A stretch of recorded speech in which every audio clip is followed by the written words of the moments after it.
This episode of Reasonably Spontaneous Conversation is brought to you in part by Clay Boykin Life and Business Coaching, because we all get stuck at times. For more information, visit clayboykin.com. By Janelli Bean, for fun and engaging children's books with cute and colorful characters. For more information, visit janellibean.com. And by Wise Owl Organizing, simply set up for you. Organizing consulting and clarity coaching, virtual or in person. For more information, visit wiseowlorganizing.com.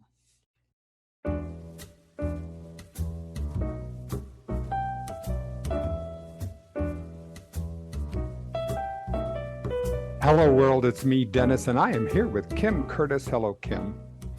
Hey, thanks. Thanks, Dennis. Welcome to Reasonably Spontaneous Conversation. And when I named it this, I did it on purpose because I want this to be an open flow back and forth as to who we are. And Noemi got a chance to introduce us, and I believe in that the universe is user friendly. And that we get an opportunity to we have a mold that we can have, and if we open ourselves up, we're going to be able to connect serendipitously and synchronously into getting a chance to get to know each other. And that's where I come to you today. I love that. Let's do it. All right. So here's what I want to do first. Noemi told me that you are a middle child. And Yes. I want to know a middle child story. I want you to look back into your and say, okay, here's a middle child story, because all of us who have had those experiences within families, I want to know yours. Well, I look forward to finding out what yours is, but your birth order. Yeah, middle of three girls. I've never been asked this question before, believe it or not. And we're all stair-stepped 2 years apart. Mhm. And I think the blessing of a middle child is that I could hang out with my older sister or my younger sister, and I became this really good negotiator. And it actually ended up is what I started to do and I do it every day in my life as it relates to money and couples, kind of holding the container and facilitating conversations that sometimes are difficult. And I think that's what I learned navigating that landscape. How wonderful. Where were you growing up? You mean location? Yeah. I grew up in Buffalo, in a small town outside of Buffalo, New York. That nice Yeah. community that Yes. straddles kind of near Niagara Falls between Mhm. the Canadian border and the state of New York. Did you have an enriched childhood? Did you have, were you surrounded by books and ideas and thoughts? What was going on there? Wow. Dennis, that is such a great question because I could only wish that I had books and ideas and great thoughts. That was not my background. Wow. I was actually the first to go to college in terms of a 4-year degree. Yeah. So my background was very, very different. My father worked 2 jobs in the very beginning. And he was with a Ford Motor Company, so he got a pension when he retired. But those days seem long gone, don't they? Wow. Yes, exactly. And because we don't have that world anymore. The idea, I use this metaphor when I am doing some speaking, as I use the metaphor of the paint by numbers. And for the those out there that don't know, this was very popular back in my generation, and then down the next generation, your generation, then down on into the world, because people would, all you had to do was just paint these numbers, and you would eventually come up with a beautiful painting if you just painted the numbers. And that's the way it was if you played the corporate game right. You got into it, you did your pension, you did, and then you would that is no longer. And so now I transition that to a blank canvas, because we now have to create the world. And that's what you're having to do, is to help people to create this world that is totally new. Yeah, the baby boomers were the first generation to experience that transition of being responsible for their retirement. And it's, as you can see, and Mhm. as we know, an experiment that has not worked very well. And if it weren't for Social Security, I think a lot of people would have fallen through the cracks. Social Security is actually a stopgap. And it's so important that we have access to something like that to allow for us as United States citizens to be able to know that we're not going to fall all the way through the cracks, because many people never figured out how to manage their own money, and all of a sudden get close to the age 62 when they first have access, or work all the way up to age 70 depending on their situation. So you're absolutely right, it's a very different game as it relates to money in life. And so where are you? So one of the things that you talk about in your wealth management and in the company that you have, when you started this company, what was your premise? What was your thought of, okay, here's what I want to do? Hmm. Thank you for asking that question, because I have a legal background. So I have to take a step back, Please. because when you asked me about my family, it caught me a little bit off guard being the middle sister. But my parents got divorced when I was a teenager. But my mother said to her three daughters, go to school, college, get your education, because no one can take it away from you. So I did. I went to college, first 4-year graduate, then went to law school.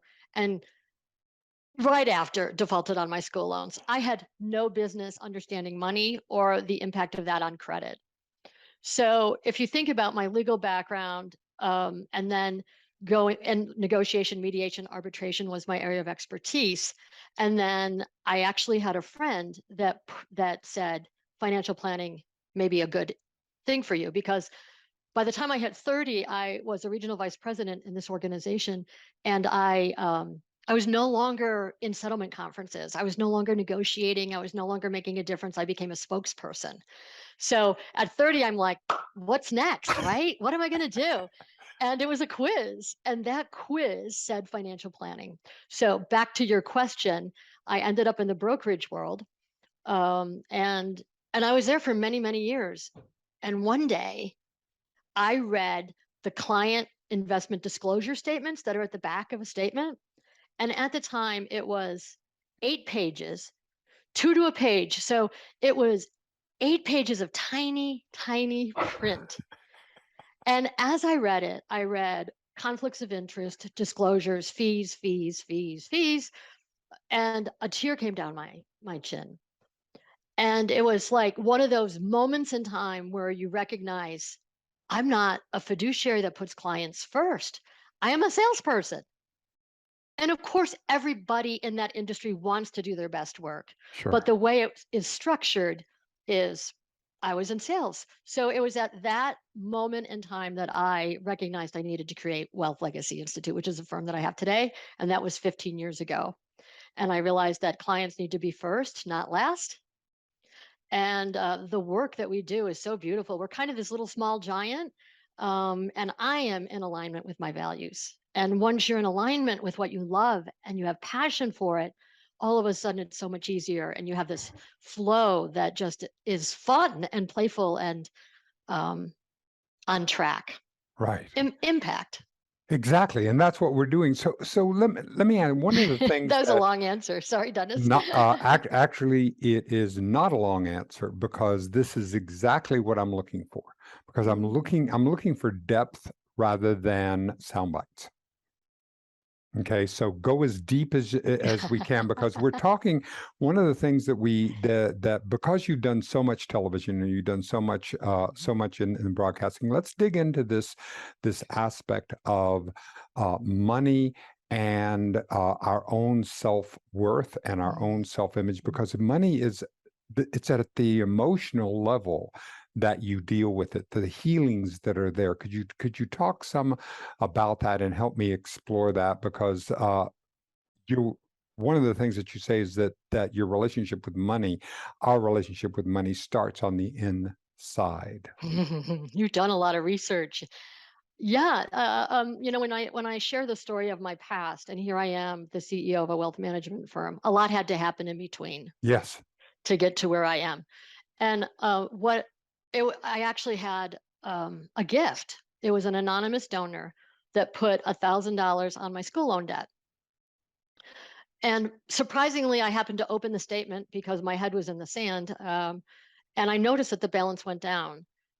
What happened when that occurred? Because it was anonymous, I couldn't go to them and say, "Why me?" or "What do you want from me?" or any of those things. So I had to have the conversation with myself, and the conversation was, what did they see in me that I don't see in myself? Who am I, and what do I believe in about me? And that conversation was an instant. It was actually like a snap, similar to when I read that brokerage statement, disclosure statement, that I realized that I did not have any self-respect for myself. And when I recognized that it was that I was unconscious around money and me personally, it was that journey. It wasn't it was a snap on self-respect and that act of love. And that act of love took me to a place that, oh my gosh, events happen in our life, but we have a choice on how we respond to those events. And that determines our outcomes. And once I understood that I was 100% responsible for the outcomes in my life, then everything started to unfold. You know, that's where when I get out of my victimhood, because that's what the so much of our life right now puts us into, so much of the media puts us into our victimhood, that it says, and it's victimhood even if you're telling me that if I buy this, I'm going to be happy. If I get this, if I acquire this, that's a secret. Then I'm going to be happy. It's not true. It's always been an inside game. It's always been, if I can't find it here, I'm not going to find it once I acquire it when I'm out there. Yeah, I'm a firm believer that how you do money is how you do life. And if your head is in the sand on money, it's in the sand on life. And there's an area that you need to work on. And so if you believe that, then you start to understand, what am I doing in my life around money? And that's what happened. I recognized that it's an internal game, not an external game. But that actually goes to a different point. And the different point is that there are two laws of money. The human-made laws are what I do every day. It's portfolio construction, tax mitigation, retirement planning, estate, all tied together. And that's what I do. The human-made laws. But the natural money laws is what we miss often. And that's really the key. The natural money laws are, we know them inherently. It's gratitude. It's giving and receiving, ebb and flow, cause and effect, intention and desire. Those things bring up emotional inside of joy, worthiness, love, impact. So those feelings are all like inside of us, and we know it when we feel it because it's here, heartfelt. That's the natural money laws, and that's what creates money, because the human-made laws, which is what most of us start out with, and we're in it as a capitalistic society, that we're immersed in it, and culture and various other things, that oftentimes women don't necessarily respond as easily to the human-made money laws, because those were defined and determined and created in the early 1900s by men. And so it's harder for women to get excited about GDP and capital markets and investing, but it's easier for them to get more excited about financial planning and goal setting and how it impacts their family and what's the bigger vision for them and their mate as they walk through life, and their children, and the future of their children and grandchildren, and children not born yet. So if we understand the natural money laws, and it's an inside game, and you need both, Yes. then I think it's so much easier to have success around money and that wealth consciousness that you started to mention in the question. And then when we talk about the relationship of self-love and money, I'm very interested in that, because I think there is something within me that is in giving myself permission that can get me into the, because I think of myself as because I'm a capitalist. I've always loved capitalism. I think that it can be it's this enormous, wonderful force. I just like my capitalism to have a bottom line of many different colors. So that there are so that there are Yeah. many opportunities for me to be able to use the money and the resources that are in there in order for me to be able to succeed and grow the pie. This zero-sum idea that there's only so much pie to go around, it's not been my experience, that there is a continual growing of abundance that we can get to. I absolutely agree with you, Dennis. I mean, when you think about money and what is money, I mean, it's this invisible thread that navigates our human existence, and it's defined as an exchange to facilitate our global world, our global economy. And yet, by itself, it's empty. It's empty. It needs your ideas to turn it into something.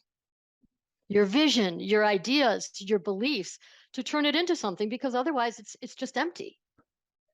You know, saying how I grew up in the Buffalo area. When you think of the vast Niagara Falls, beautiful. The energy around those falls is just breathtaking. That supplies the lion's share of the state of New York's electricity because of the power plants along its banks. It's so the falls needs the power plants to get its power. Similar to in the same way, money needs your ideas to be of use to the world. That's really an important message. Yes, yes, and that's where, and one of the things that I think that is so important to me right now is to bring women into the decision making aspect. We are over masculine and under feminine because we cannot populate our thoughts, our ideas. I was thinking, you know, as we get to a certain place where we're drilling holes in mountains in order to make those tunnels and do that, and that's a good place for the male energy to be able to do. But when we get into these areas of negotiation and complexities and knowing how, we need a masculine and feminine principle. We've got to bring women into the boardrooms and bring women into the decision making, into the leadership roles, and get this balance, because we cannot do it by ourselves. It's really not sustainable with an unbalanced world. And we get that. I mean, just look at nature. I mean, when it's out of balance, what happens? So it's really important to understand, and for those listeners out there, that if you feel like money is not your game, like, you know, oh, no, that's not for me, what story are you telling yourself? Because we all have a reaction to money. It's visceral. It's inside of us. I mean, it's when you walk down the street and you turn the corner and there's this really awesome Ferrari parked there. I have a 22-year-old son. He stops and he's likely to take a picture of it. Or you're in your car and a homeless person comes by and they're asking for money. You have a reaction, and that reaction is your money receptor. So if you think about science and neuroscience, we have the body needs a way to understand what's going on, you know, in our system. So it, like antigens, hormones, even sunlight, so that every outer cell are these little receptors that tell us what we need. And so if you think about it, if that's the case, then how do we increase our money receptor? Absolutely. And that's where it comes to ideas. So ideas, you know, first of all, self-respect, which I said in the very beginning. And once you have self-respect, you're more likely to have ideas because you're taking ownership for your life. And once you have ideas, ideas are unlimited. They're abundant. So half the ideas aren't going to be very good. They could be terrible, but because you don't care and they're unlimited, you don't get frustrated about yourself. And when you get in that space of unlimited and abundance, all of a sudden more ideas, more creativity, more curiosity comes in play, and money follows because you're magnetic enough for money to follow. Does Yes. that make sense? Totally. Totally. Because I mean, I have that happen in my life over and over and over again. Because I see that. I mean, it is one of the things that I'm excited about. Is this idea of that, because the people that you're working with as they're getting toward retirement, I'm looking at retirement because I'm 74 this year, and I feel like I'm just in the prime of my career. I'm just in the prime of my life. And so I was thinking about retirement as like an Indianapolis 500 term, is that you go into the pits, put 4 more tires on, retire, and get back out onto the, because this is when people have the financial security to be able to do, then they can explore their ideas, they can explore their way to contribute as the ways to process. So the people that you're working with must be thinking about that now, because it's a new way of living. It really is, Dennis. I mean, it's like, what's the next 30 of your life, Yeah. or the last 30, depending on how you want to look at it. Sure.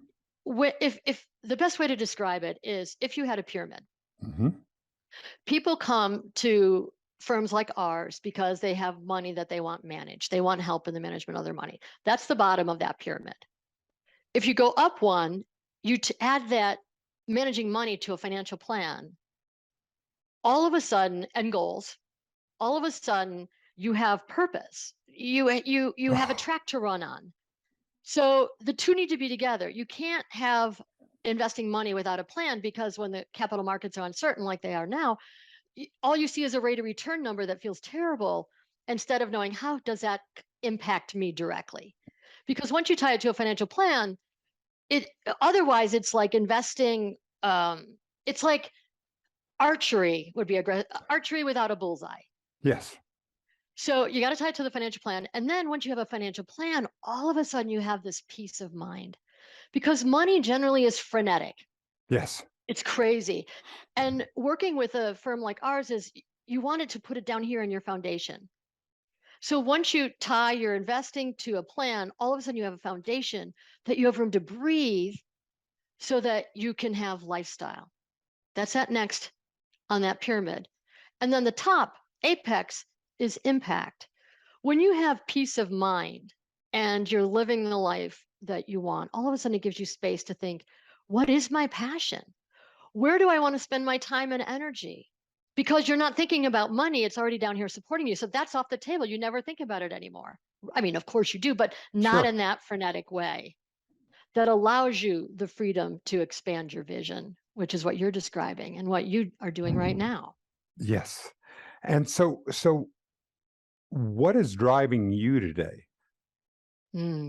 What are the changes at this particular time in your life, that the things that are your curiosities? Because I want to go back to one thing. One of the things that's so I know that the reason why Alcoholics Anonymous succeeded is because it was alcoholics helping other alcoholics, because they've been there. You've been there. You have been, so you're not sitting there to your clients going, oh, well, as you know, I've always had this, fine, and I'll teach you how to do it for you. But you're not. You've been there. You've been completely flummoxed by the concept, and being able to, and you've learned that path that gives you credibility with me, that I can feel so much more comfortable in doing this. So here you are right now at this particular time in your life. What's impelling you? What are the curiosities that are coming up? What's the drive that is just so evident in you right now? I want to know more. That's a wonderful question. When you're in alignment with what you love, you have passion. Yes, which And you do. And so what is going on? Yeah, I think the conversation around money needs to change, which we already talked about a little bit. I think that prosperity in the United States and financial literacy really needs to be unpacked in a way for us to have sustainability. I think that if we can't balance the budget in our capital, or in our household, or in our community, we have a lot of work to do. So starting ground level with each household, and it starts with conversations that you have with your children, and to have those conversations, because in the very start of our talk today, in Hmm. terms of being spontaneous, I didn't have a lot of books. I loved books, but I went to the library to find them. Ah, I didn't have anything around me that inspired me to think big. It was more survival. Like Maslow's high, we could change that pyramid to Maslow's hierarchy, and I was at the bottom of that pyramid, survival. wow. So I think I want to expand people's wealth consciousness. I want people to understand that everyone has access. If I could do it, everyone else can. And what does that mean? And don't be afraid of it. Unpack the scripts that you've been telling yourself, which is where I went on the receptors. Is we all people could be judging us right now on this conversation. That's it. Kind of take a moment to think, how do you feel about the conversation that we're having? Are you judging it? Do you think she is pretty much crazy? Or some of you may think, wow, there must be something there for me, and they're naturally curious. Yeah, Those that are naturally curious know that they're getting something out of this today. yeah. And I want to, I love that because I feel that there is there is an attraction for people who will say, "Oh, this really resonates with me," because there are things that we're told. And are these things true? But we have to test them ourselves. And that's what you're asking us to be able to do, is to be able to test these things for ourselves and to see what is exactly, how does it resonate? What is one of the questions I want to ask you, Kim, is that because I think of when you're around or you're connecting with people who have uh, tens of millions or maybe even hundreds of millions or a billion, one of the questions I'm interested in is that what is enough? Where do we think of that? Because as capitalists, I have to think of that in my own, so I will know when I get there, so that I will know that anything over that is going to be enough. But when I see the wealth or Jeff Bezos, who has a yacht, that his yacht has a yacht inside of it to take care of it, I'm going, how many will it be until Jeff goes, you know, I got enough. Yeah, you could have all the money in the world and be unhappy. Exactly. That's my Yeah. question about our own humanity and where we're going, because as we're looking to build this community, because we know that there's enough wealth to go around. And how do we figure that as capitalists to be able to know? Because I know as a white male, and I came from privilege. So I was always had the opportunity to have the door opened for me. There were always, when I went in, there were men of my gender, of my melanin, my skin tone in those rooms. They were the ones who I was the first. Well, I got the first audition. I may not have always gotten the role, but I got the audition, while other people didn't even get. Women, Yeah. people of color, didn't even get into the room to be able to get that audition. So I understand. I understand what that's like. But now, what do we do with this? So we have this opportunity to be able to see how do we get an opportunity to level the playing field enough? Because I believe in people. I believe what you said about purpose. We're purpose driven. You give people the opportunity, they are going to rise to that. Yeah, I that's a big, big question, because starting out with what is enough, do we have enough? Because generally our culture comes from scarcity, Exactly. and fear and greed are the two ends of the spectrum when it Right. comes to money. And so how do we deal with this as capitalists? Because we Yes. are capitalists, and we need to deal with fear and greed, and to have that as part of our set that we have to talk about. It comes back to understanding that there's two laws of money, and we've lost sight of the natural money law. And so and the natural money law is right here. The human made money laws is education. You have to get smart. You want to understand what is involved in that process and the nature of what I do. But the natural money laws are accessible. without any money. You don't need any money to have access to the natural laws of money. And when you have access to the natural laws of money, you then become curious about the human-made laws of money, and you need them both together. So I think the more we expand the dialogue of money to get out of the human-made laws of money, even though we need it, and to talk more about the wealth consciousness side and that you have access. And it's such a deeper conversation because a conversation, remember I said self-respect, and self-respect is the precursor to love. And many women give to other people before they give to themselves. And they don't self-respect themselves or give themselves time for their needs and what they want. And I think that as moms, as grandmothers, as parents, that if you take care of yourself first, kind of like the oxygen mask on the plane, give it to yourself first before your child, and you claim that, I think that is the start. Because I don't think any mom or father or parent wants their child to not be financially literate, Yeah. to end up struggling in this world from a place of, you know, catching up. So if you don't do it for yourself, do it for the next generation so that they're smarter about it. And that starts with conversations around money and unpacking your money scripts and talking to your children about when I grew up, here's what happened with me. And here's how I feel about it. So I think having conversations at the table, having conversations in your house, talking about money is so important. And a lot of us talk more about sex than we do about money. And that doesn't make any sense to me. It doesn't make any sense to me, but we do in our culture. And I think it's really important to talk about money because if you think that's crazy, then that's one of your money scripts. And one of your money scripts is that money is dirty or it's inappropriate or uncouth or whatever. So, Well, let's make it couth. So we'll do that. Now, before we yes. close off for our first conversation today, and which means I'm going to be chasing you for another so that we can have a deeper conversation on this, Kim, is there anything that we haven't talked about today that you, just for today, that you want to make sure to land this and to be able to talk about this for today? Yeah, particularly with what's going on with the volatility of the capital markets, Yes. there's no amount of rate of return that can create an extraordinary life. Say it another way is that there's Mhm. no amount of money that can create an extraordinary life. And once you understand that, then I think your life will be abundant. Yeah.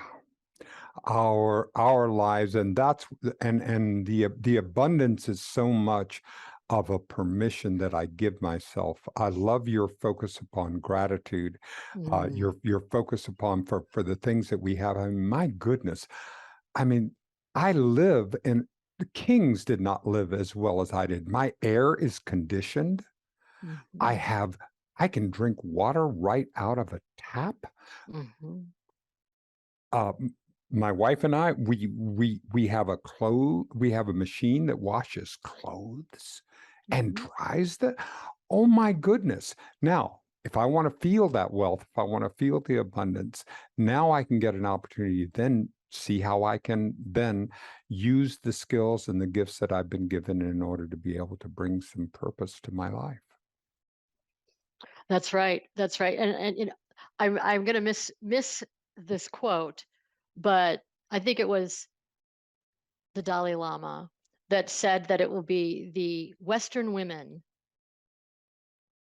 will pave the way for the rest of the world in understanding humanity and that we are bigger than ourselves. Thank you. And thank you. And I so appreciate your journey coming through. I have seen and experienced and interviewed so many women in this world, and to see the kinds of challenges that you've had to go through in order to be able to be where you are and to stand up as a leader here. And I want to thank you for that. I want to thank you for that as a citizen of this country, as a citizen of this planet, to know that you're there helping us to change the scripts so that we will know that there is a better way and there's a better path for be able to do this in balance and gratitude and love, still taking all of those things with the tools of management and knowing budgets and knowing all of the numbers. I love your combination of the physical and the metaphysical, because both of those things come together and we use them in a synergistic way. Yeah, I am duality. Quantitative, qualitative, left brain, right brain. Wonderful. Thank you, Kim Curtis. Thank Thank you you. so much for this time. And I look forward to seeing you, and thank every one of you for joining us during this time. And I hope that you will join us the next time that we get a chance to talk with Kim Curtis. Bye, everybody. This episode of Reasonably Spontaneous Conversations has been brought to you in part by In Search of the New Compassionate Male. For more information, go to newcompassionatemale.com.